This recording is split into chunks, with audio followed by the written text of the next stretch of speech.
પહેલા ધારાસભ્ય, ત્યારબાદ ગૃહ રાજ્યમંત્રી અને હવે રાજ્યના નાયબ મુખ્યમંત્રી બન્યા બાદ પણ હર્ષ સંઘવી સુરતના લોકો માટે તો મજૂરાના મિત્ર જ છે। નાયબ મુખ્યમંત્રીનો કાર્યભાર સંભાળ્યા બાદ પહેલીવાર સુરત પહોંચેલા હર્ષ સંઘવીએ પહેલા પોલીસ પરિવાર અને ત્યારબાદ વિસ્તારના લોકોનું અભિવાદન સ્વીકાર્યું।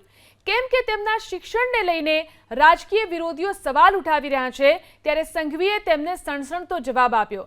એટલું જ નહીં, અઠવા મજૂરા વિસ્તારમાં વિતાવેલા પોતાના બાળપણની યાદો તાજી કરી, તમામને પોતીકાપણાનો અહેસાસ પણ કરાવ્યો। બાળપણમાં શરારતો મુદ્દે સંઘવીએ વડીલોની સરાહનીય માફી પણ માંગી। તમારા આશીર્વાદ અને સંસ્કારથી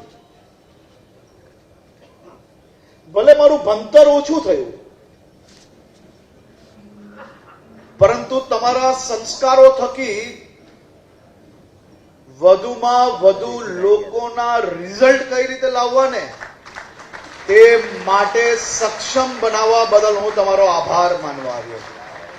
અહીંયા બેઠેલા મોટા ભાગના લોકોને ખબર છે કે હું સામાન્ય કાર્યકર્તા હતો ત્યારે રોડ પર ચાની લારી પર લોકોને મળતો હતો, ધારાસભ્ય હતો ત્યારે હું ત્યાં મળતો હતો, ગૃહમંત્રી હતો ત્યારે હું રોડ પર ઉભા બી લોકોને મળતો હતો, અને ઉપમુખ્યમંત્રી તરીકે બી તમારો હર્ષ એ જેવો હતો એ જ રીતે તમને મળશે।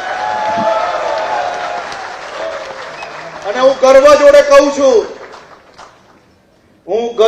કહું છું કે નેતાઓ અનેક હશે, પરંતુ હું એક જ એવો છું કે જેની પાછળ તમારે ભાઈ નથી લગાડવાનું ને સાહેબ નથી લગાડવાનું, ખાલી હર્ષ હર્ષ અને હર્ષથી જ બોલાવવાનું। એનું કારણ કે અહીંયા બેઠેલા સૌ લોકોમાં મારી ઉંમર સૌથી નાની જ છે, અને હું નથી ચાહતો કે તમે ભૂલથી બી